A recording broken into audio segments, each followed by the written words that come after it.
Hello guys, ayan, welcome back to my channel. Ni Destiny po ang pagbabalik.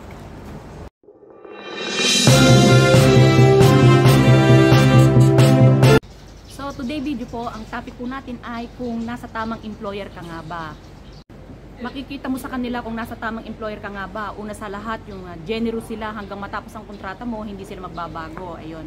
Pangalawa, pag isasama ka nila sa labas, kakain kayo sa restaurant, yung tatanungin ka nila kung ano ang gusto mong kakainin. Pangatlo, yung pag-aalaga mo sa bata, yung hahayaan ka nila na disiplinahin mo sila at hindi sila magagalit sa'yo pagka medyo tumataas ang boses mo kasi para sa ikabubuti ng mga bata yon. Kasi karamihan dito, mga konsentidor ang magulang, ayaw nilang dinidisiplina mo yung mga anak nila, gusto nila sila ang magdidisiplina sa way na alam nila. At para sa kanila, yung mga ibang employer dito, pagkatulong ka, katulong ka lang. Pero kung nasa tamang employer ka, talagang hahayaan ka nila kung paano ka magdisiplina ng mga bata dito kasi nasa tamang employer ka nga. At pang-apat, pagka yung alam mo yung tatanungin ka nila kung meron ka pa bang halimbawa sa personal hygiene, kung anong kailangan mo, kung anong gusto mo, wag kang mahihiyang magsabi sa kanila. At panglima, yung libre ka sa lahat. Kumbaga, kung ano yung pagkain sa rep, open kang kainin yon. At kung anong gusto mong lutuin, makakapagluto ka. Hindi ka nila pipigilan kung anong gusto mong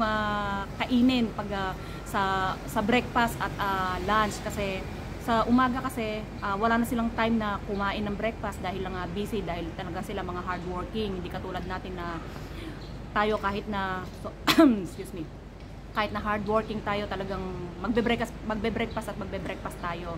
Ayun. At sa lunch naman, bahala din tayo.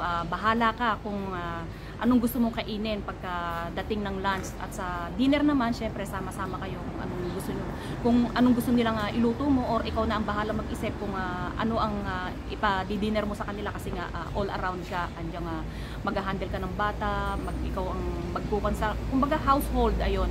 At makikita mo sa kanila talaga na napaka-kuan nila sa'yo, yung talagang malapit sila sa'yo kung nasa tamang employer ka.